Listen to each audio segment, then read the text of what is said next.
Banjir teko maneh. Wis ada saben tekane mangsa rendheng nalika tiba ing sasi Desember nganti tekan tengah-tengahing April dibarengi karo pawarta-pawarta kang ana gegayutane karo banyu udan kayata banjir, angin lesus, lemah longsor, lan liya-liyane. Yen wis ngono, kabeh jenis informasi media elektronik apadene media cetak kang sumebar ing masyarakat kayata radio, TV, internet, koran, lan sapanunggalane.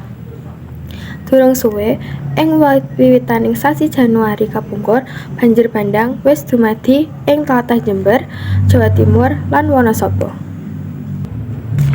Kang klebu banjir gedhe ing wiwitaning taun iki yaiku banjir kang dumadi ing pesisir lor Jawa Kulon utawa kondhange disebut Pantura Jawa.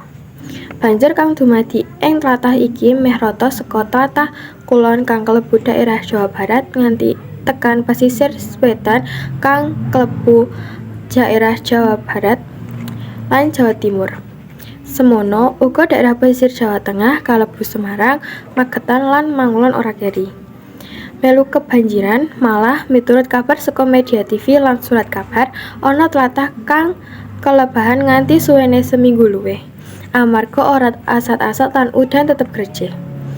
Durung meneh longsor lan banjir ali-alian ing saben tlatah utawa kabupaten mesti